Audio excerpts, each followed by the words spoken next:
그새 주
할렐루야. 이 시간 주님을 의지하면서 박수 치면서 나아가겠습니다. 마음속에 근심 있는 사람 주 예수 앞에 다 아뢰어라. 슬픈 마음 있을 때라도 주 예수께 아뢰라. 주 예수 앞에 다 아뢰어라. 주의 친구는 무엇이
새 주의 팔에 영원하신 팔에 안기세.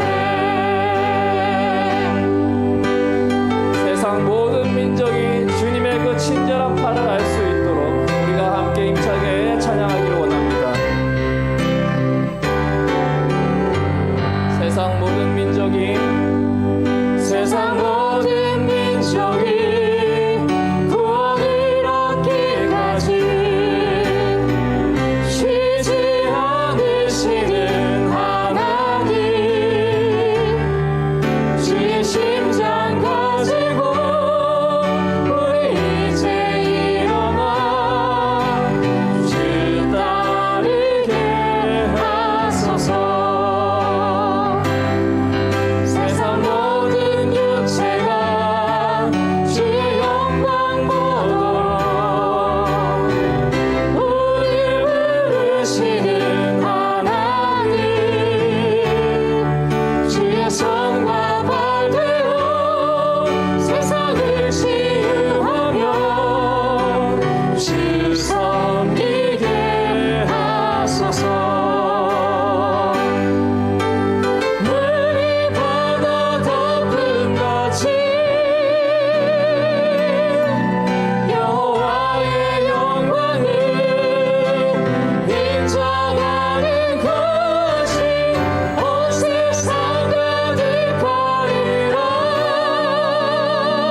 그런즉 너희가 어떻게 행할지를 자세히 주의하여 지혜 없는 자 같이 하지 말고 오직 지혜 있는 자 같이 하여 세월을 아끼라. 때가 악하니라.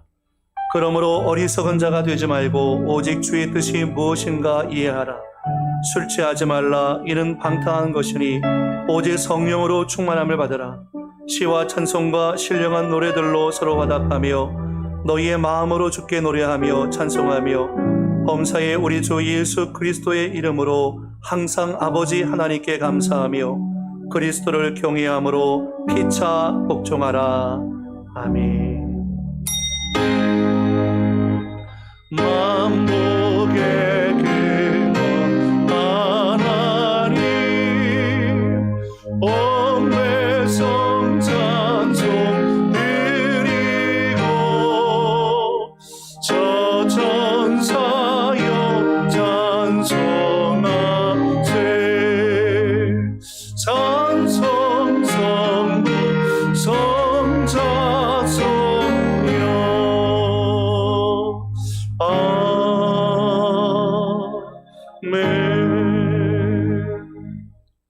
전능하사 천지를 만드신 하나님 아버지를 내가 믿사오며 그 외아들 우리 주 예수 그리스도를 믿사오니 이는 성령으로 잉태하사 동정녀 마리아에게 나시고 본디오 빌라도에게 고난을 받으사 십자가에 못 박혀 죽으시고 장사한 지 사흘 만에 죽은 자 가운데서 다시 살아나시며 하늘에 오르사 전능하신 하나님 우편에 앉아 계시다가 저리로서 산 자와 죽은 자를 심판하러 오시리라.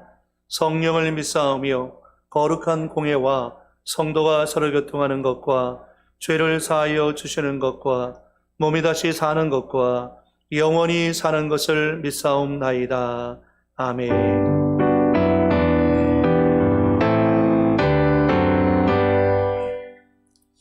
성시교독 26번 시편 50편입니다. 내 백성아 들을지어다. 내가 말하리라. 이스라엘아 내가 네게 증언하리라. 나는 하나님 곧 내 하나님이로다. 나는 내 재물 때문에 너를 책망하지는 아니하리니 내 번제가 항상 내 앞에 있음이로다. 내가 내 집에서 숫소나 내 우리에서 순염소를 가져가지 아니하리니 이는 산림의 짐승들과 무산의 가축이 다 내 것이며 산의 모든 새들도 내가 아는 것이며 들의 짐승도 내 것임이로다. 내가 가령 줄여도 내게 이르지 아니할 것은 세계와 거기에 충만한 것이 내 것이미로다. 내가 숫소의 고기를 먹으며 염소의 피를 마시겠느냐. 감사로 하나님께 제사를 드리며 지존하신 이에게 내 소원을 갚으며 환난 날에 나를 부르라. 내가 너를 건지리니 내가 나를 영화롭게 하리로다. 아멘. 자리에 앉으셔서 찬송가 23장 찬송하겠습니다.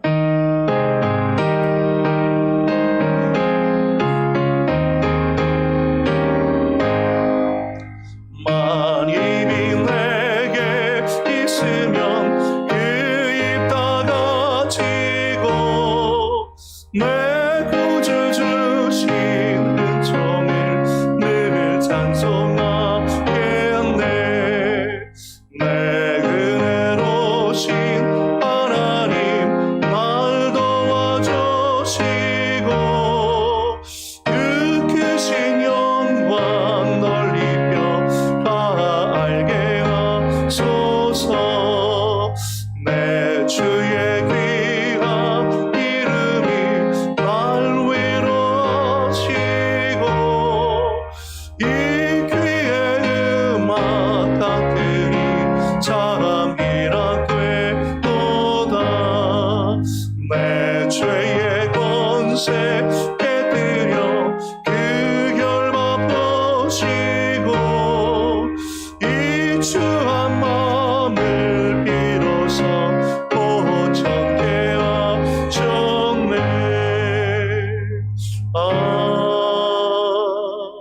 아멘. 예배를 위해서 이혜광 장로님께서 기도해 주시겠습니다.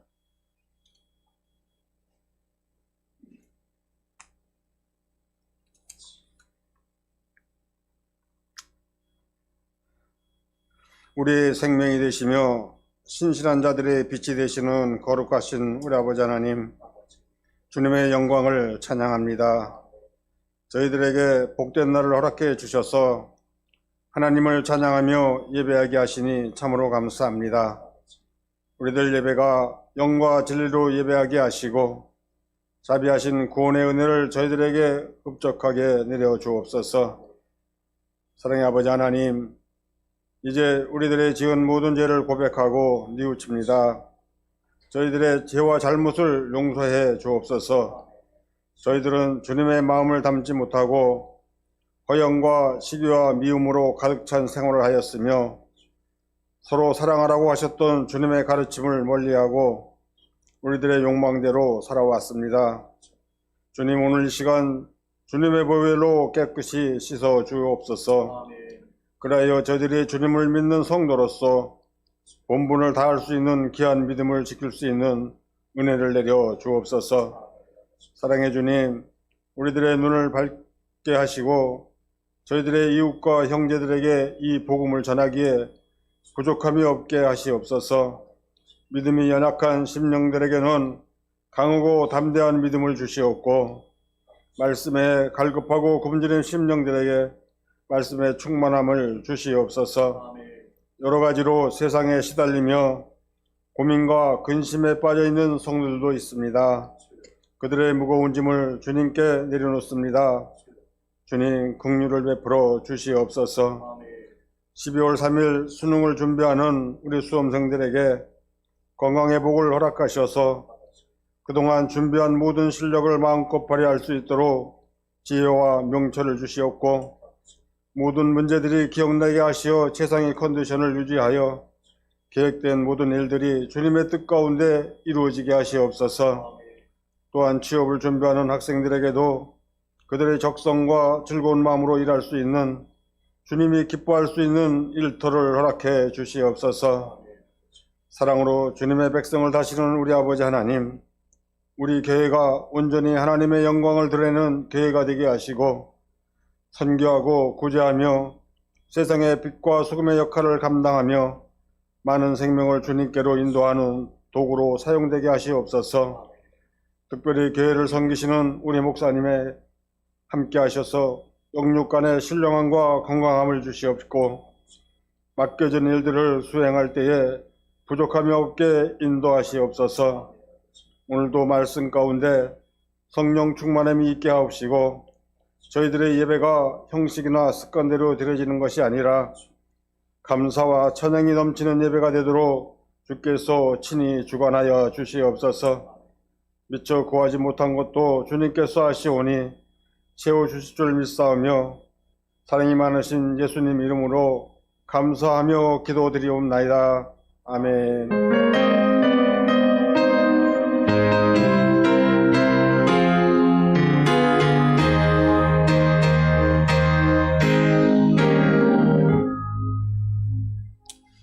오늘 우리에게 주신 하나님의 말씀은 출애굽기 14장 10절로 16절까지 말씀입니다.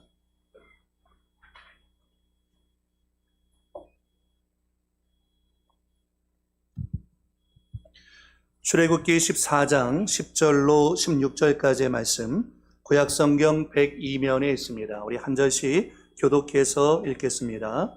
바로가 가까이 올 때에 이스라엘 자손이 눈을 들어본즉 애굽 사람들이 자기들 뒤에 이른지라.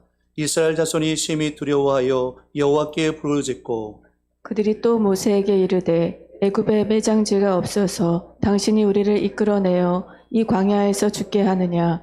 어찌하여 당신이 우리를 애굽에서 이끌어내어 우리에게 이같이 하느냐?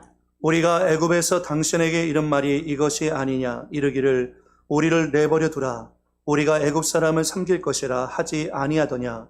애굽 사람을 섬기는 것이 광야에서 죽는 것보다 낫겠노라.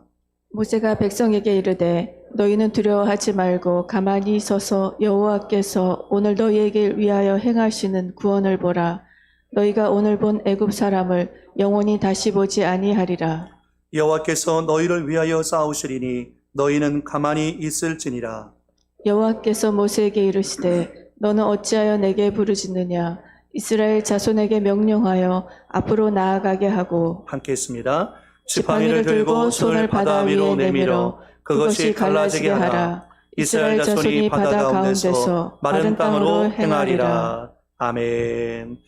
우리 말씀의 은혜를 나누기 전에 먼저 기도하겠습니다. 나라 민족과 교회와 가정을 위해서 특별히 확진자가 계속 늘어나고 있습니다. 속히 이것이 끝날 수 있도록 하나님께서 긍휼과 자비를 베풀어달라고 이번 주에 있을 우리 수능생들을 위해서 주여 일창하고 한 목소리로 기도하겠습니다. 주여 전능하신 여로우시는 아버지 하나님 은혜와 사랑 감사합니다. 거룩한 주일 어느덧 아버지 10월 11월 마지막 주 2부 예배를 드립니다.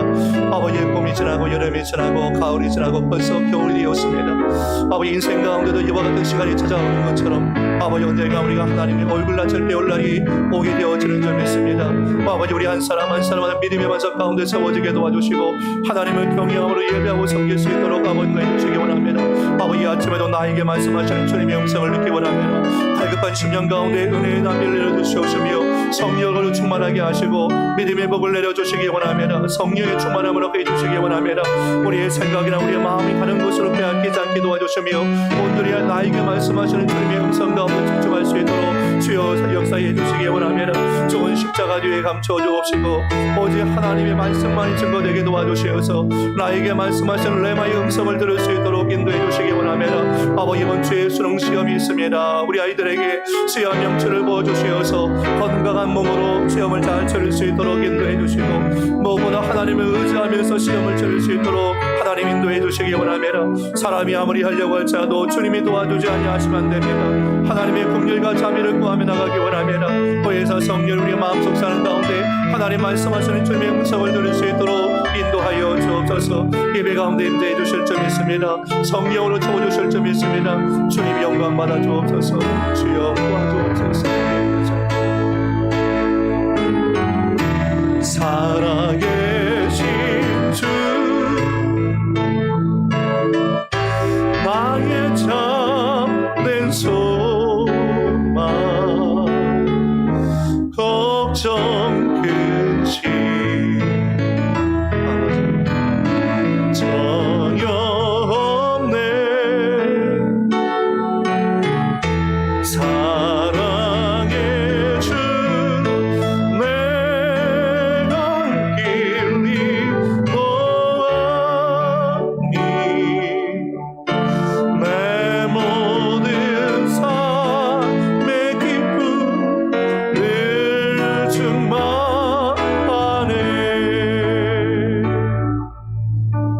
살아계신 아버지 하나님 은혜와 사랑 감사합니다. 한 주일 동안도 주의 날개 그늘 아래 품어주셨다가 지존자의 음멸한 곳에 거주하며 전능자의 그늘 아래 살며 하나님을 피난처로 삼아 주의 성전에 나와 또 각 가정에서 주님 앞에 신령과 진리 안에 예배를 드립니다. 주여 예배를 드리는 처소마다 주의 성령이 임재하셔서 나에게 말씀하시는 주님의 음성을 듣게 도와주시고 우리의 마음 가운데 있는 세속적인 모든 생각들 아버지의 미움과 시기와 다툼과 하나님 죄악의 생각들은 나 십자가 앞에 못 박아버리게 도와주시고 나를 구원하신 주님의 십자가의 은혜만이 우리 심령 가운데 흘러넘칠 수 있도록 인도해 주시기 원합니다. 나를 믿는 자는 그 배에서 생수의 강이 흘러넘친다고 했는데 예배를 드리는 가운데 하나님 생수의 강이 흘러넘치게 도와주시고 우리의 상한 마음이 치유받게 도와주시고 병든 육체가 고침받게 도와주시며 가정에 묶여있는 문제들이 예수 안에 풀려질 수 있도록 성령님 역사해 주옵소서. 가난한 마음으로 사모하는 마음으로 은혜의 보좌 앞에 나갑니다. 성령님 우리의 마음과 생각을 지켜주시고 우리의 삶을 붙잡아 주시옵소서. 주께서 함께해 주실 줄 믿사옵고 예수님의 이름으로 기도드리옵나이다. 아멘. 주가 보이신 생명의 길 나 주님과 함께 상한 마음을 들이며 주님 앞에 나가니 의로움이 되신 주 그 이름 예수 길이 되신 이름 예수 나의 길 오직 그가 하시나니 나를 단련하신 후에 내가 정금같이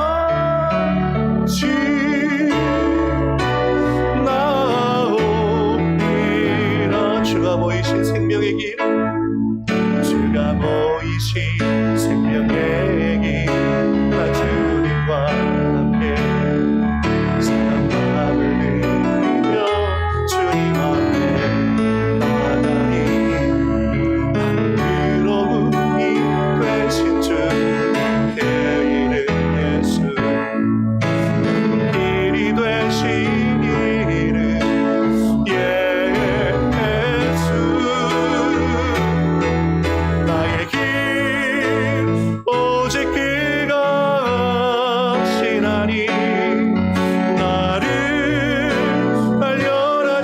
후에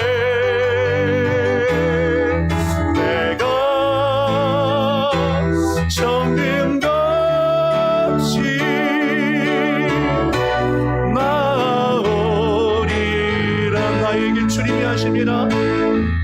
나의 길 오직 그가 지나니 나를 발견하신 후에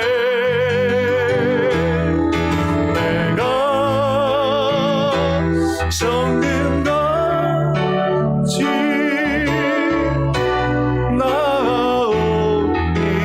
나오리라.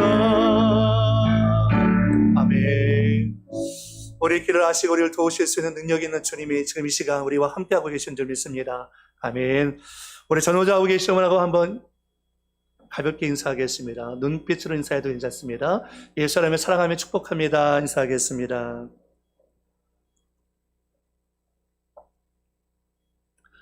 오늘 출애굽기 14장 10절로 16절까지의 말씀을 가지고서 광야는 죽음의 땅인가 라는 제목으로 같이 말씀의 은혜를 나누기 원합니다.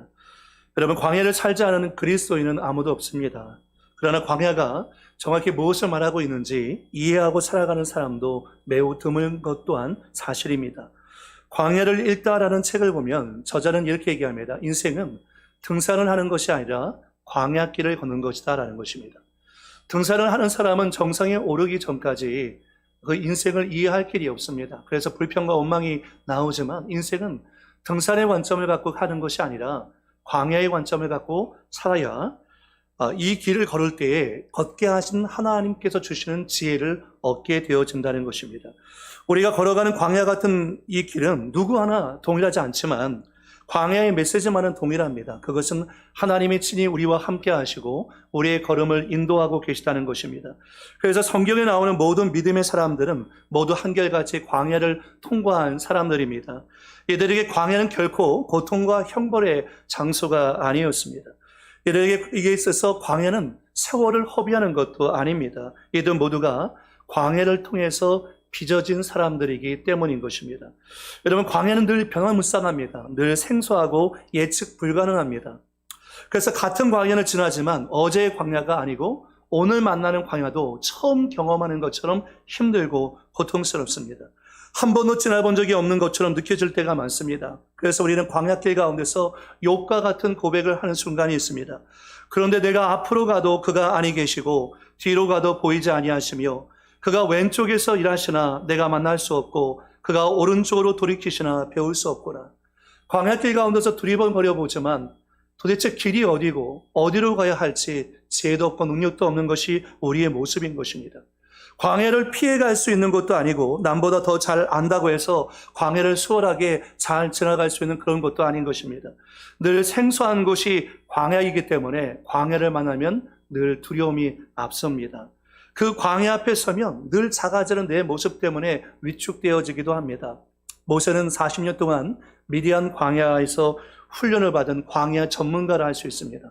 광야를 손바닥 보듯이 잘 보고 있다는 거죠. 그러나 여러분, 광야의 전문가라 할지라도 오늘 만나는 광야는 감당하기 버거운 광야인 것입니다.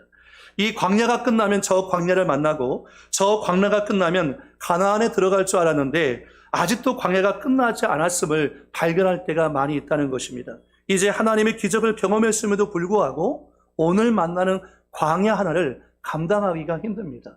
그래서 광야는 훈련장이 아니라 우리의 삶의 현장입니다. 그냥 우리가 이 광야를 걷지 않은 사람이 아무도 없다는 거죠. 모든 사람들이 각각의 모양과 내용은 다르지만 다 광야를 만나고 있다는 것입니다. 어떤 사람은 재정의 광야를 만나는 사람이 있습니다. 어떤 사람은 건강의 광야를 만나는 사람이 있습니다. 어떤 사람은 관계의 광야를 만난 사람이 있습니다. 때로는 남편이 광야일 수 있습니다. 아내가 광야일 수 있습니다.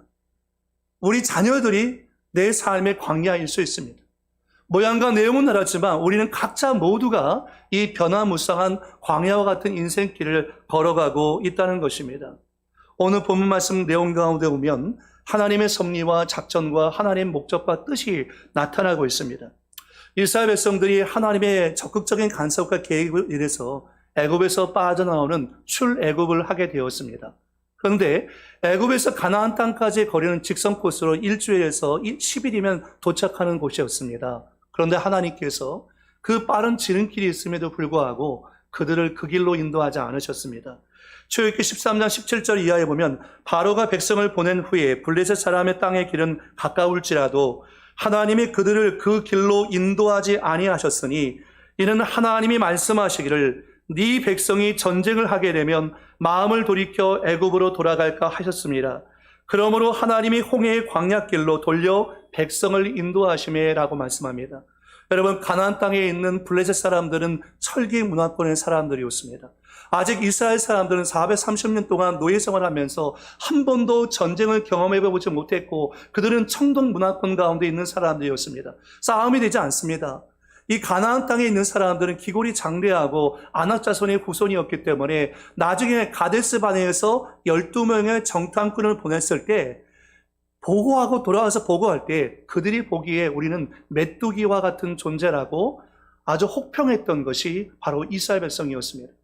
그래서 가자마자 전쟁을 수행해야 하기 때문에 이스라엘 백성들이 마음을 돌이켜갖고 다시 애굽으로 돌아갈까 하나님의 걱정에서 그들을 일부러 광야길로 몰아넣으셨습니다.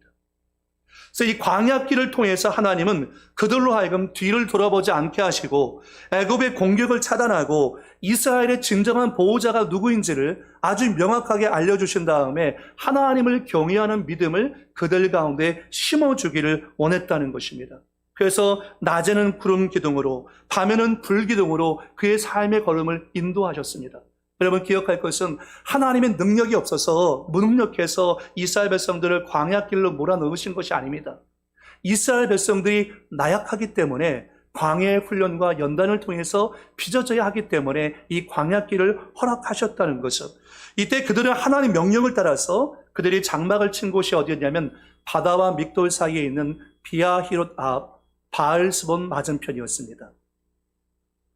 여기에 장막을 쳤다는 소식을 이집트의 파라오가 듣습니다. 그리고 바로가 이렇게 얘기합니다.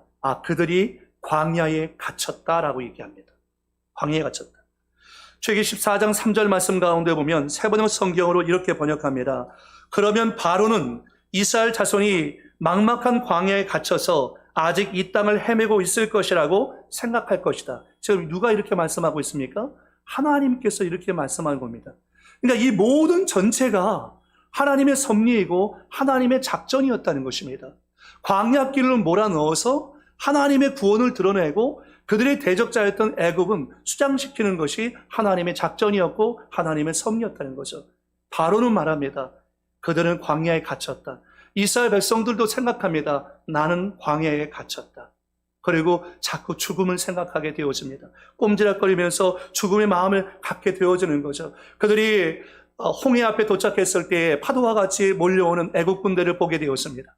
너무 깜짝 놀랐습니다. 그의 마음 가운데 두려웠습니다. 하나님을 향해서 부르짖고 모세를 향해서 대적하면서 이렇게 말합니다. 그들이 또 모세에게 이르되 애굽에 매장지가 없어서 당신이 우리를 이끌어내어 이 광야에서 죽게 하느냐? 어찌하여 당신이 우리를 애굽에서 이끌어내어 우리에게 이같이 하느냐? 우리가 애굽에서 당신에게 이른 말이 이것이 아니냐? 그러니까 진짜 그들은 말했다는 거죠. 우리가 도망을 가면 애굽 사람들이 분명히 군대를 거느리고 우리를 추격해 와서 우리를 죽일 것이다 라고 말을 했다는 거죠. 이러기를 우리를 내버려 두라. 우리가 애굽 사람을 섬길 것이라 하지 아니하더냐.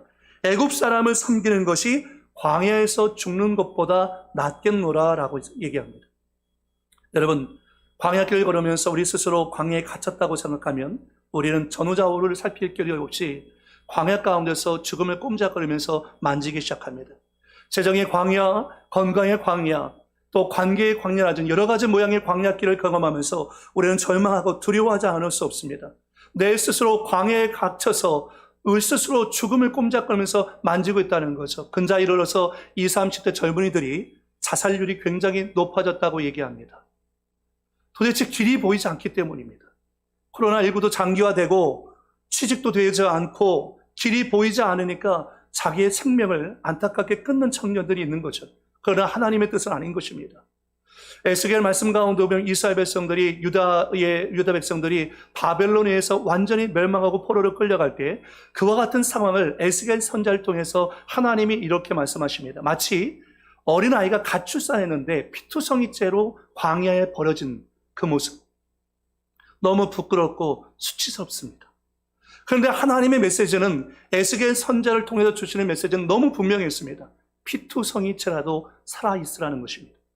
부끄럽고 수치스럽고 그 광야가 너에게 너무도 고통스럽지만 그러나 피투성이죄라도 살아있으라고 하나님 분명히 그들 가운데 말씀하는데 이스라엘 백성들은 광야에 갇혔다고 생각하고 자꾸 죽음을 꼼짝거리면서 만지기 시작합니다. 우리가 광야에서 다 죽었다고 그들이 말하고 있는 거죠. 여러분, 나무만 보고 숲은 보지 못한다라는 표현이 있습니다. 우리가 광야의 한복판에 있으면 하나님의 역사를 보기가 여간 어려운 것이 아닙니다. 그래서 불안합니다. 그리고 본다 해도 우리가 하나님을 신뢰하지 않으면 불순종합니다. 여러분, 삶에는 시기가 있어요. 다 때가 있다는 거죠. 광야길에 들어가도 그 광야를 빠져나올 시기와 때가 있는데 그 때와 시기를 기다리지 못하고 우리 스스로 절망하고 낙심할 때가 굉장히 많다는 거죠. 그래서 광야에 들어갔을 때 그리스도인은 이해가 먼저가 아니라 순종이 먼저인 것입니다. 여러분, 지휘관의 명령을 따르지 않는 군사는 전력에 아무런 도움이 되지 않습니다. 아무리 좋은 아이템을 갖고 있다 할지라도 지휘관의 명령을 따르지 않는 불순종하는 군사를 어찌 쓸 수 있겠습니까? 이해가 안 되더라도 가이드를 따라가야 합니다. 지휘관의 명령에 순종해야 합니다. 나중에 되면 왜 그렇게 하라고 했는지 이해가 알게 되어진다는 거죠. 그래서 본문 말씀 가운데서 우리가 제일 중요하게 생각할 것이 뭐냐면 가만히 서서 여호와께서 오직 너희를 위해서 어떤 일을 행하시는지 좀 하나님의 구원을 보라는 것입니다. 가만히 서라는 것은 뭐냐면요, 조용하라는 거예요. Be quiet. 조용히 하라. 원문의 의미는 내 자리를 지키라는 거예요. 내 포지션을 좀 지키라는 거죠. 우왕좌왕하고 왔다 갔다 하지 말고 불안해하지 말고 가만히 서서 조용히 광야 가운데서 하나님의 구원을 바라보라고 말씀하고 있는 것입니다. 그런데 이스라엘 백성들은 그렇게 하기가 너무도 어려웠습니다. 하나님의 목적은 그들의 실패와 패배가 아닌데 그들의 승리인데 그들의 마음은 이미 광야로 이끄시는 하나님의 목적을 상실하고 패배했다라고 생각한 거죠. 몇 달 동안 이 말씀 묵상하면서 기도할 때 성령께서 제 마음 가운데 그런 고민이 들었습니다. 광야는 어떤 곳인가? 광야는 죽음의 땅인가? 라는 질문을 던졌습니다. 광야는 죽음의 땅인가? 여러분, 광야는 어떤 땅일까요? 첫 번째, 광야는 생존의 장소입니다. 생존의 장소입니다. 광야는 아무것도 존재하지 않은 광활한 불모지입니다. 우리는 광야와 같은 인생길을 걷고 있죠. 물도 나무도 먹을 거리도 없는 결핍의 장소이고 낮에는 너무 덥고 밤에는 너무 살을 에이르듯이 추운 장소가 바로 광야입니다. 짐승의 울음소리와 도적의 위험이 있는 장소가 광야입니다. 방향도 출구도 보이지 않는 불안과 두려움이 있는 장소가 바로 광야라는 거죠. 이 삭막한 곳에서 우리가 어떻게 살 수 있겠습니까? 예레미야서 2장 6절에 보면 그들이 우리를 애굽 땅에서 인도하여 내시고 광야 곧 사막과 부덩이 땅, 건조하고 사망의 그늘질 땅, 사람이 그곳으로 다니지 아니하고 그곳에 사람이 거주하지 아니하는 땅, 그곳이 바로 광야라는 것입니다. 광야는 그 말 자체가 이미 고통스럽고 힘든 장소입니다. 히브리어로는 미드바르라고 부르고요, 헬라어로는 에레모스라고 하는데 이 에레모스는 고독한, 황량한, 외로운 등등의 의미를 가지고 있습니다. 사람이 살지 않는 이 광야는 외롭고 쓸쓸한 곳이라는 거죠.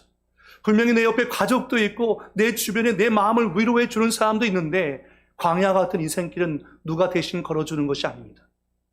내가 이 광야길을 묵묵히 내가 담당하면서 걸어야 할 분량이 분명히 있기 때문인 거죠.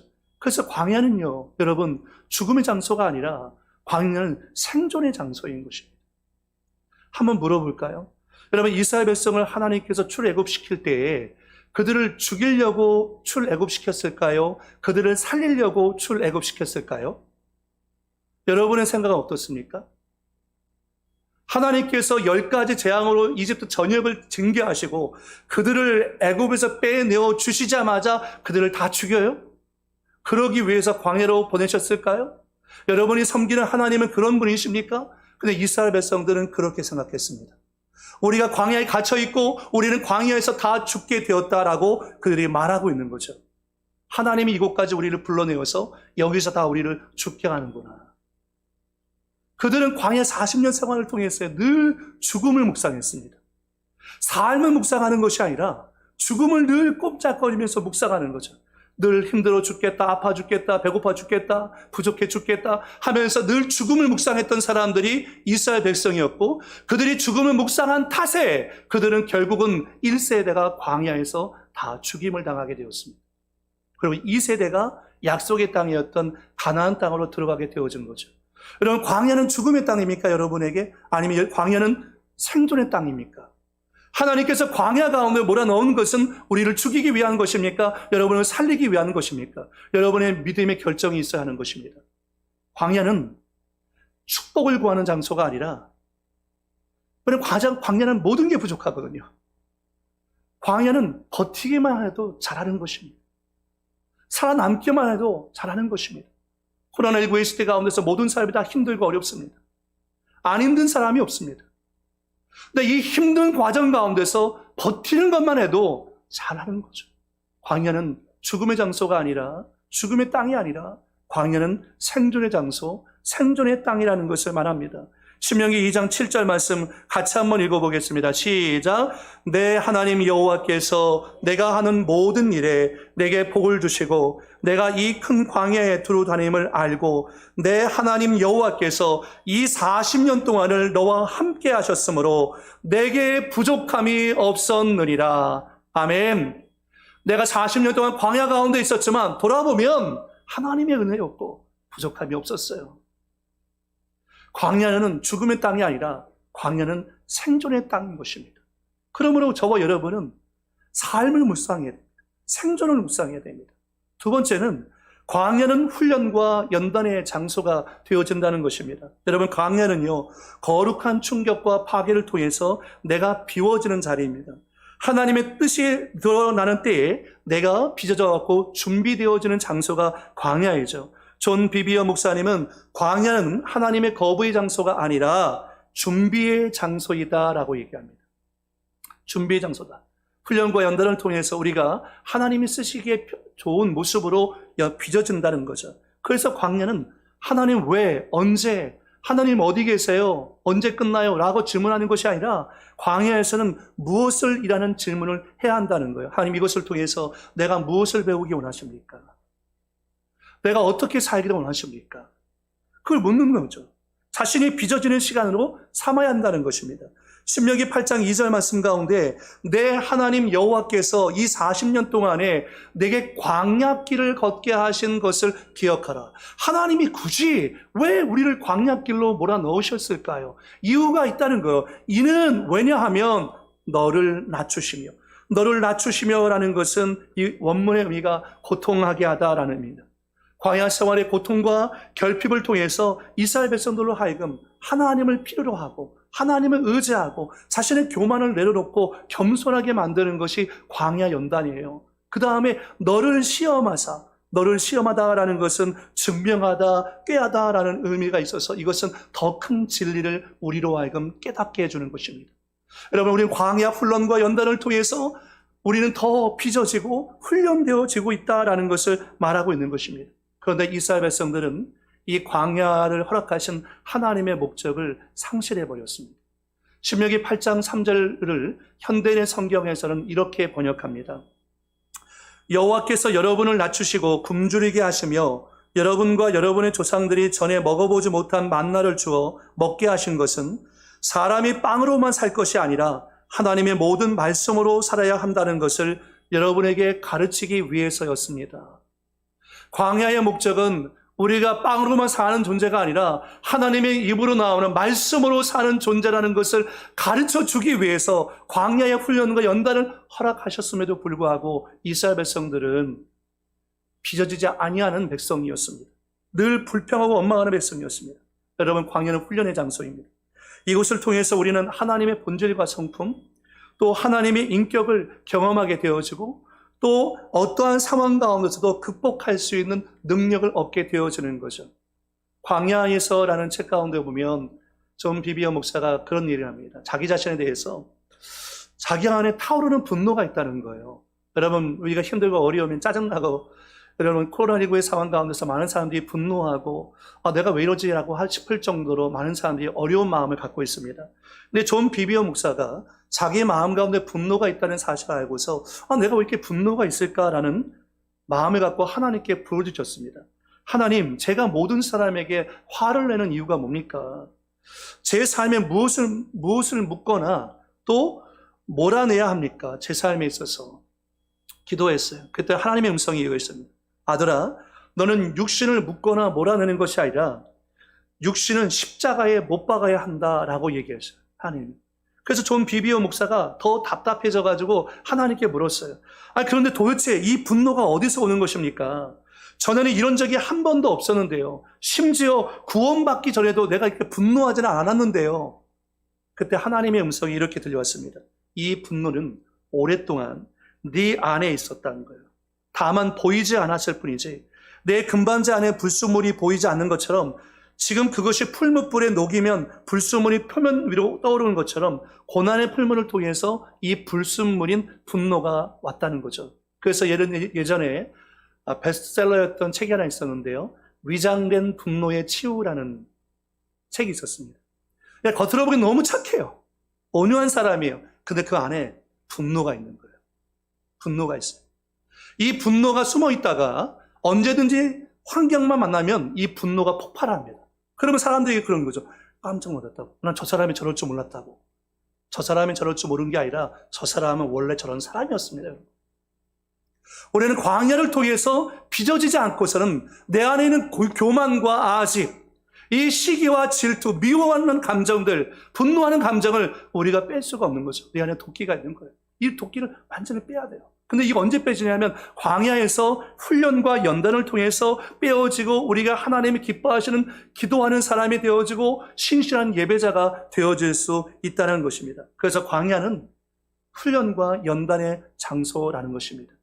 세 번째는 광야는요, 거룩한 장소라는 거예요. 광야는 거룩한 장소예요. 광야는 히브리어로 미드바르인데 이것은 목초지라는 의미도 있지만 황무지라는 의미도 있습니다. 이중적인 거죠. 목초지도 되지만 황무지도 되는 거예요. 그러니까 그 땅이 척박한 땅이기도 하지만 그 땅에 하나님의 임재 가운데 있으면 거룩한 처소, 거룩한 땅이 되어줄 수 있다는 거죠. 세상 사람들에게 광야는 아무것도 없는 곳이지만 그리스도인에게 광야는 하나님을 만나는 곳이고 환난 날에 안전하게 보호를 받는 곳이 바로 광야 처소가 되어질 수 있다는 거예요. 그래서 요한계시록 말씀 가운데 보면 핍박의 시기 가운데 교회가 핍박을 당할 때 하나님께서 교회를 광야로 데리고 가십니다. 그래서 광야 가운데서 3년 반 교회를 보호하세요. 그러니까 광야가 연단과 훈련의 장소이긴 하지만 광야가 하나님의 보호를 받고 하나님과 교제하고 만나는 거룩한 장소가 되어질 수 있다는 거죠. 미국의 신학자인 브루지만은 이 광야를 이렇게 표현합니다. 광야는 아무것도 없음의 자리이다라는 거예요. 광야는 아무것도 없음의 자리이다.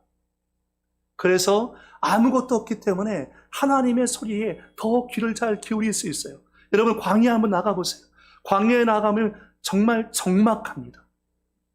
적막한 그 광야에 서게 되면 소리에 굉장히 예민하고 민감합니다. 우리가 세상에서 분주하고 세상의 소리에 압도되어 있을 때는 하나님의 소리가 잘 들리지 않습니다. 그런데 재정의 광야, 관계의 광야, 건강의 광야 가운데 서게 되면 하나님의 음성과 하나님의 소리가 그곳 가운데서 너무 잘 들립니다. 나에게 말씀하시는 주님의 음성이 들립니다. 잔느 귀용은 이렇게 얘기합니다. 메마름과 황폐함을 평온하게 견뎌내는 것은 곧 하나님을 향한 우리의 사랑을 증거하는 것이다. 반면 하나님이 달콤한 임재로 우리를 방문해 주시는 것은 곧 우리를 향한 그분의 사랑을 증거하는 것이다. 그 장소가 어디입니까? 바로 광야 한복판이 되어줄 수 있다는 것입니다. 여러분, 광야에 있으면 주님의 음성이 너무 잘 들려요. 내가 누구를 두려워하리오 라는 책을 쓴 이면수 목사님이 있습니다. 이면수 목사님이 한국인이지만 캐나다 시민권자여서 캐나다에서 목회를 하고 계신 분인데, 이분이 캐나다에서 북한까지 150차례 방문하다가 누명을 쓰고서 감옥에 갇히게 되어서 사형 언도를 받았습니다. 이분이 이제 풀려나서 이 책을 쓰신 거죠. 그런데 이분이 이제 감옥 가운데 있으면서 949일, 134번의 주일 예배, 3,000끼의 식사를 감옥에서 했습니다. 그런데 감옥에 있으면서 홀로됨의 아픔과 혼자 사시는 분들의 마음을 정말 절절히 이해할 수 있게 되었대요. 너무 외로운 장소였고 너무 고통스러운 장소였기 때문인 거죠. 아무도 없고 광야 가운데서, 이 감옥 가운데서 혼자 있었기 때문입니다. 그런데 다른 나라 사람이었다면 안 줬을 텐데 캐나다 시민권자였기 때문에 북한 정권에서 이 목사님에게 성경책을 읽을 수 있도록 성경책을 그 감옥 안으로 집어넣어줬대요. 그래서 이면수 목사님이 그 감옥 안에서 성경책을 그렇게 깊이 묵상할 수가 없어요. 목회로 너무 바쁠 때는, 목회 활동을 할 때는 하나님의 말씀을 그렇게 깊이 묵상해 본 적이 없대요. 근데 그게 49일 동안 감옥에서 혼자 그 광야 같은 감옥에 있을 때 하나님의 음성이 너무 잘 들리고, 아라비아 광야 가운데서 사도 바울이 하나님과 어떻게 교제를 했는지, 모세가 미디안 광야 속에서 40년 동안 하나님과 어떻게 교제를 했는지, 또 갑바도기아에서 많은 믿음의 선배들이 신앙의 자유를 위해서 카타콤, 지하 동굴에 들어가서 어떻게 믿음을 지키고 신앙생활을 해왔는지, 그게 너무 마음으로 이해가 되더래요. 너무 이해가 되더래요. 그래서 여러분, 사라 맥란이라는 사람 말하길요, 하나님의 임재에 들어가는 패스워드는 침묵이다라고 얘기합니다. 하나님의 임재에 들어가는 패스워드는 침묵이다. 광야에 서게 되면 조용하게 됩니다. 근데 조용하다 보니까 하나님의 음성이 너무 잘 들려지게 되는 거죠. 신명기 32장 10절 말씀에 여호와께서 그를 황무지에서 짐승이 부르짖는 광야에서, 그 광야가 어떤 땅입니까? 짐승이 부르짖는 광야예요. 그런데 거기서 하나님께서 만나시고 호위하시며 보호하시며 자기의 눈동자같이 지키셨다라고 고백하고 있는 것입니다. 광야의 가장 멋진 점이 있다면 광야 가운데 임재하신 하나님을 만날 수 있는 장소이기 때문에 광야가 멋진 거예요. 광야 속에서 우리는 하나님의 영광을 체험하게 되는 것입니다. 그래서 홍해만 바라보지 말고 홍해를 건너게 하시는 하나님을 바라봐야 돼요. 광야는 거룩한 땅이기 때문인 거죠. 여러분, 이때 모세가 하나님의 음성을 듣고 백성들에게 이렇게 얘기합니다. 우리 13절, 14절 말씀 같이 한번 읽어보겠습니다. 시작! 모세가 백성에게 이르되 너희는 두려워하지 말고 가만히 서서 여호와께서 오늘 너희를 위하여 행하시는 구원을 보라. 너희가 오늘 본 애굽 사람을 영원히 다시 보지 아니하리라. 여호와께서 너희를 위하여 싸우시리니 너희는 가만히 있을지니라. 무슨 말이에요? 조용히 하라는 거예요. 너희의 포지션, 너희 위치를 떠나지 말라는 거예요. 그리고 여호와께서 너희에게 어떤 일을 행하시는지 좀 가만히 서서 하나님의 구원을 좀 보라는 거예요. 여러분, 광야는 그런 곳입니다.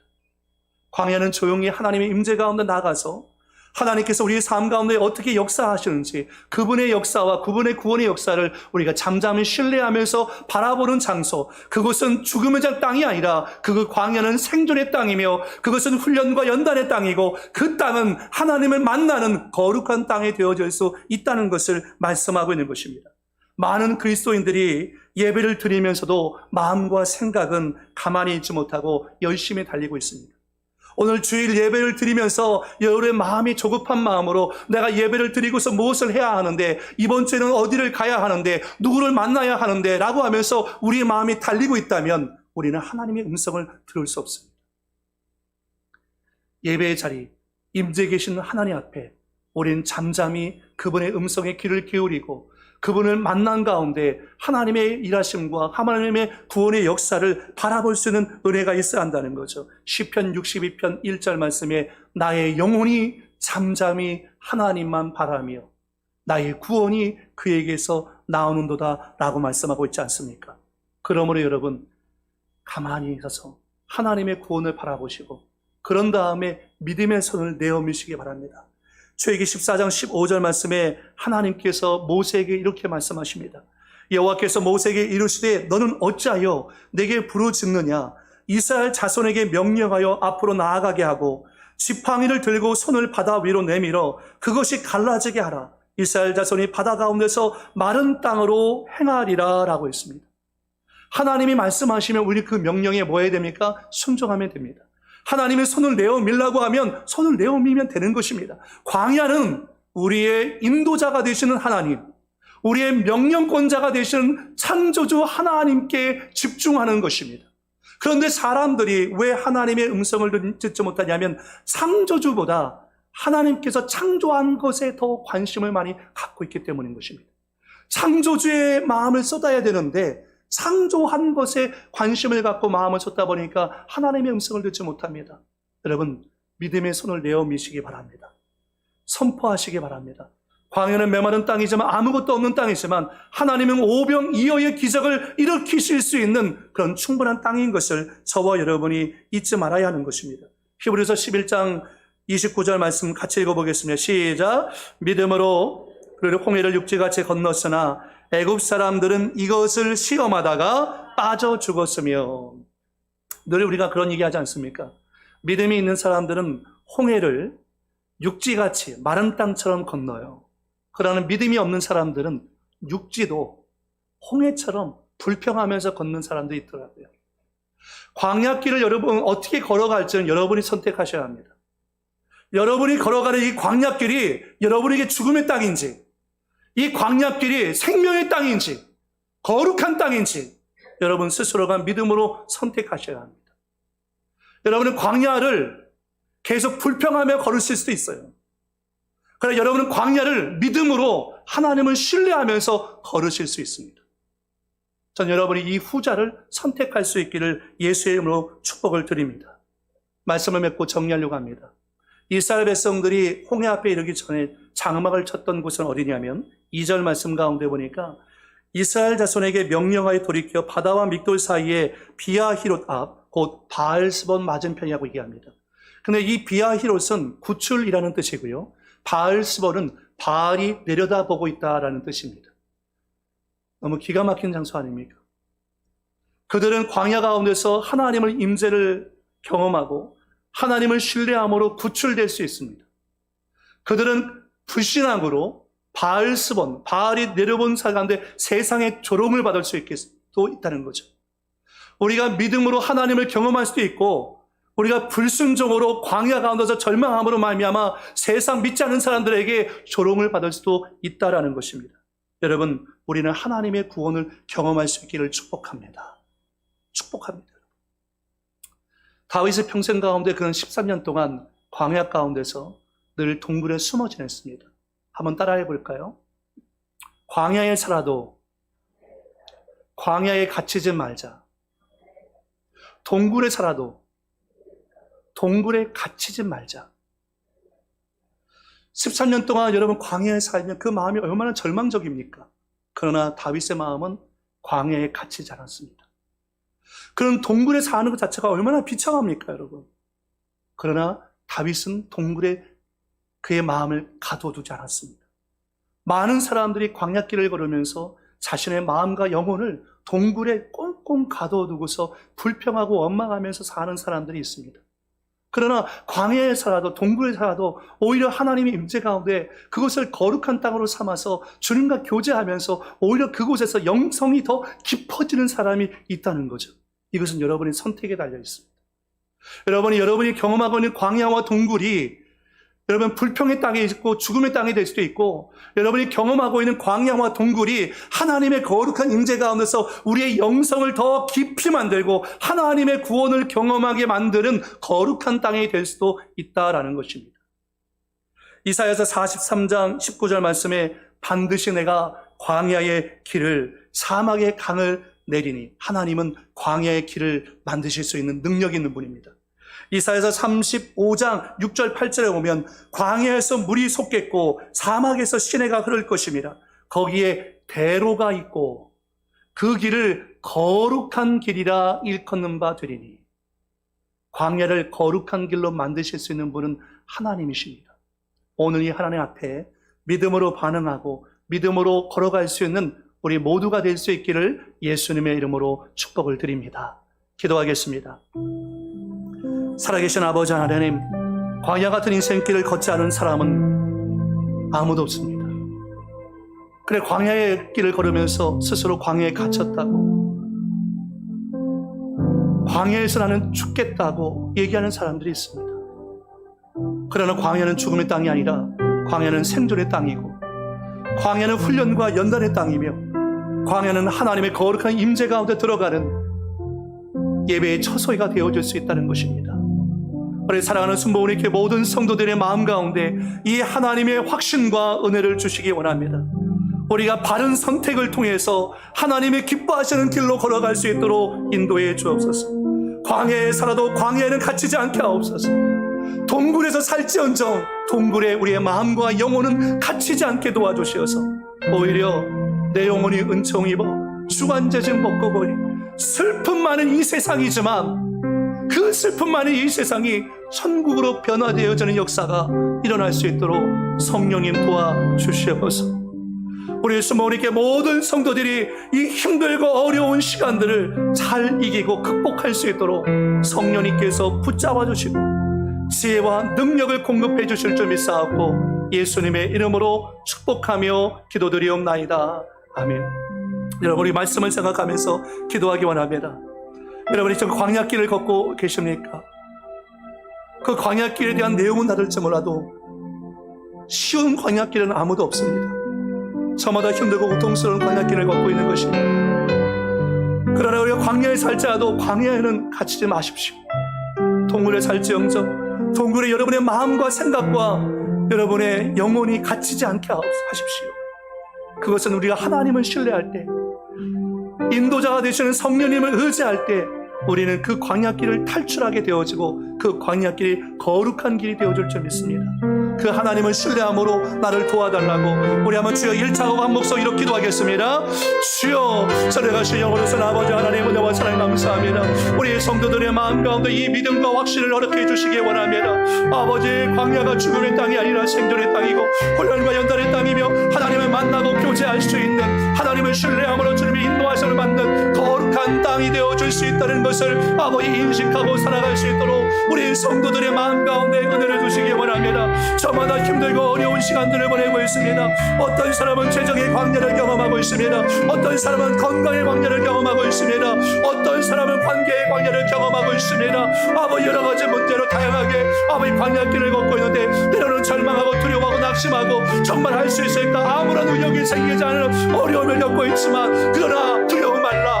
가만히 서서 여호와께서 오직 너에게 어떤 일을 행하시는지 하나님의 구원을 보라 말씀하여 주셨사오니 아버지의 사랑하는 우리 순복음교회 모든 성도들이 하나님의 구원을 볼 수 있는 믿음의 눈을 열어 주옵소서. 하나님을 신뢰함으로 걸어갈 수 있도록 인도해 주옵소서. 불평하고 원망하면서 걷지 않게 도와주옵소서. 믿음으로 걷게 도와주시옵소서. 하나님을 신뢰함으로 걸어갈 수 있도록 인도하여 주옵소서. 감사하며 걸어갈 수 있도록 우리의 마음과 생각을 붙잡아 주옵소서. 주께서 우리의 심령과 삶 가운데 이 하나님의 은혜만이 충만할 수 있도록 인도해 주실 줄 믿습니다. 아버지, 역사해 주옵소서. 오 신실하신 주, 오 신실하신 주, 내 너를 버릴 수 아니리라. 내 너를 버리지도 않으리라. 내 너를 떠지도 않으리라. 약속하셨던 주님, 약속하셨던 주님, 그 약속을 지키사 아버지 이후로도 영원토록 나를 지키시리라. 확실한 신실하신 하나님을 찬양합니다. 오 신실하신 주 아버지, 오 신실하신 내 너를 떠나지도 않으리라. 내 너를 떠나지도 않으리라. 내 너를 버리지도 않으리라. 약속하셨던 주님, 그 약속을 지키사 아멘. 아버지, 이후로도 영원토록 나를 지키시리라. 주님, 하나님 한 번도 나를 실망시킨 적 없고 언제나 공평과 은혜로 나를 지키셨고 나를 떠나지 않고 나를 버리지 않고 신실하신 하나님께서 나와 함께 하심을 믿습니다. 아버지, 우리 인생의 광야길을 우리 모두가 걸어가고 있습니다. 때로는 낙심이 되고 염려가 되고 두려울 때가 있습니다. 그러나 주님, 광야는 죽음의 땅이 아니라 광야는 생존의 땅이고 광야는 훈련과 연단의 땅이며 하나님을 만나는 거룩한 땅이 되어줄 수 있습니다. 우리 사랑하는 수모우니께 모든 성도들이 이와 같은 믿음과 확신을 가지고서 주님을 따라갈 수 있도록 인도해 주옵소서. 우리가 광야길을 주님을 따라갈진데 불평하면서 따라가지 않게 도와주시고 감사하며 따라갈 수 있도록 인도해 주시고 하나님을 신뢰함으로 따라갈 수 있도록 인도해 주시기 원합니다. 하나님, 우리의 성도의 마음 가운데 이 확신과 믿음을 주셔서 광야에 살자도 광야에 갇히지 않게 하시고 아버지, 동물에 살자도 동물에 갇히지 않을 수 있는 하나님의 백성들이 될 수 있도록 성령님 역사하시고 우리를 도와 주옵소서. 주께서 우리의 마음과 생각을 지켜주시고 붙잡아 주실 줄 믿사오며 예수님의 이름으로 축복하고 기도드리옵나이다. 아멘. 할렐루야. 하나님께 영광을 받드리겠습니다. 감사합니다. 연모를 위해서 서인선 권사님께서 기도해 주시겠습니다.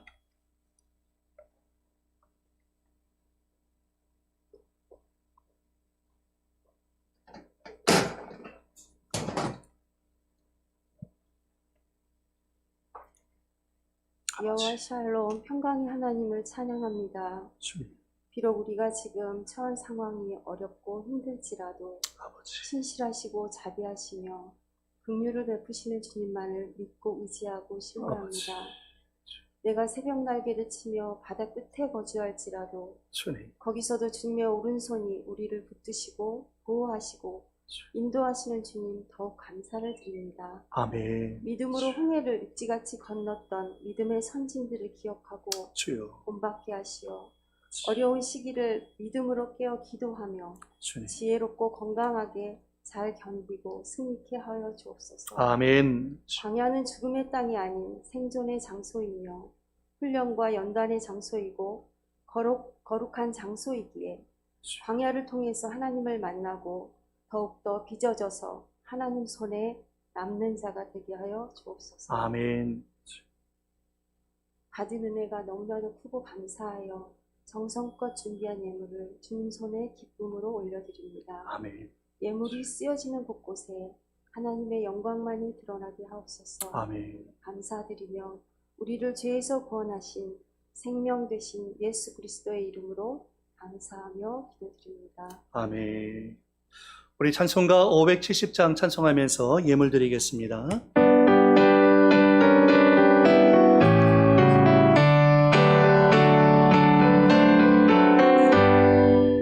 주는 나를 기르시는 목자요, 나는 주님의 귀한 어린 양. 푸른 풀밭 맑은 시냇물가 나를 늘 인도하여 주신다. 주는 나의 좋은 목자, 나는 그의 어린 양. 저를 따라 꼴을 먹여주시 내게 부족함 전혀 없어라. 예쁜 새들 노래하는 아침과 멍을 비키는 고운 황홀에 사랑하는 나의 목자 은석 나를 언제나 불러주신다면 주는 나의 좋은 목자, 나는 그의 어린 양. 저를 따라 꼴을 먹여주시 내게 부족함 전혀 없어라. 못된 짐승 나를 내지 못하고 거친 비바람 삼지 못하리.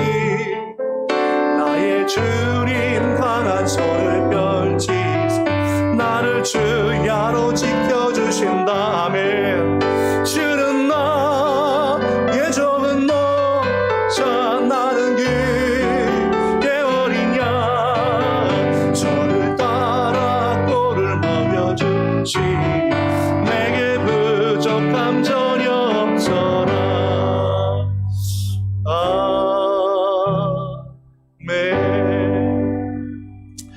만왕의 주님, 은혜와 사랑 감사합니다. 주님 베푸신 은혜 감사해서 10의 1조와 건축과 선교, 구제, 문서선교 후원과 감사의 예물과 주정헌금을 주 앞에 드립니다.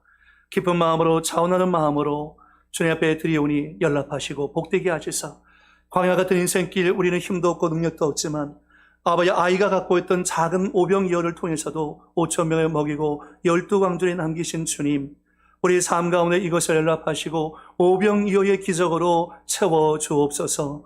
어디를 가든지 우리가 주님과 함께 동행하게 도와주시고 광야 가운데서 하나님과 만남이 이루어질 수 있도록 인도해 주옵소서.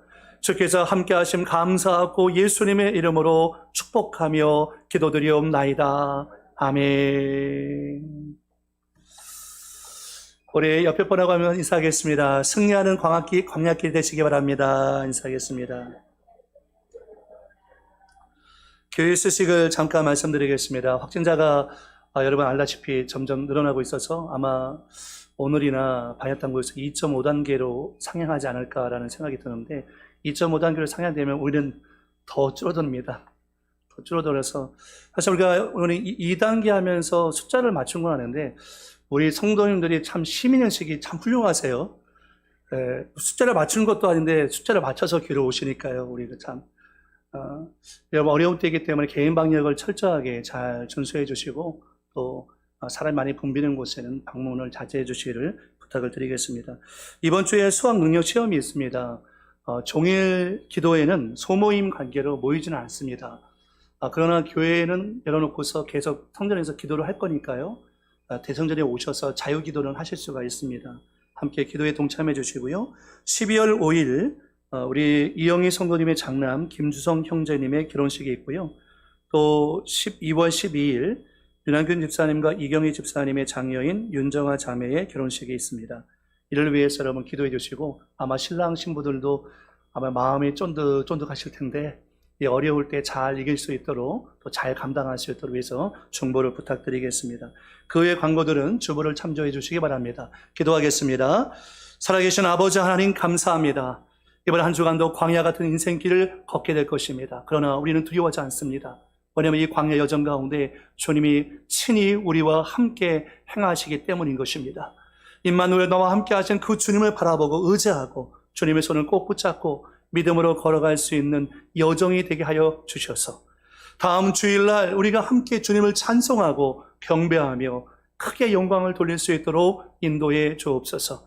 이번 주간 가운데는 수학 능력 시험에 참여하는 우리 자녀들에게 지혜와 명철을 부어주시고 감당할 수 있도록 건강한 마음을, 건강한 몸을 허락해 주옵소서. 주께서 모든 구하는 것에 넘치도록 해 주실 줄 믿사옵고 예수님의 이름으로 기도드리옵나이다. 아멘.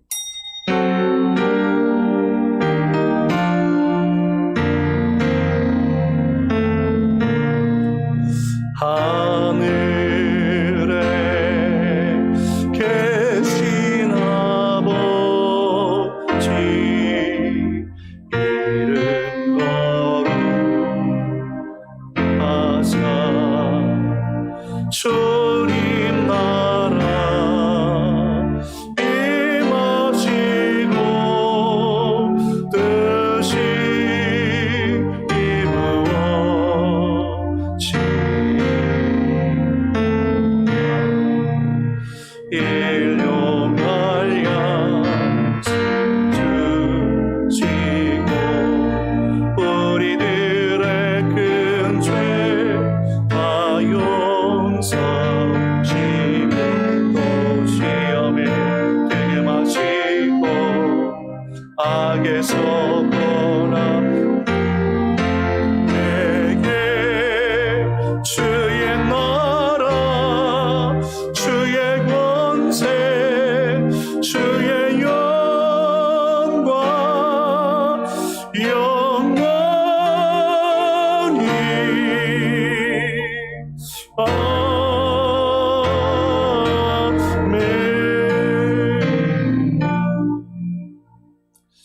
이제는 우리 주 예수 그리스도의 만하신 은혜와 아버지 하나님의 크고 극진하신 사랑과 보혜사 성령님의 내주 충만 감화감동 인도 위로하심의 역사가 광야길을 걸 때 광야 가운데서 하나님을 경험하며 하나님과 깊은 영적 교제를 나누며 나가기를 간절히 소망하는 상가들의 성도들의 모든 가정생활 범사 위에 이제부터 영원토록 함께 있을지어다. 아멘.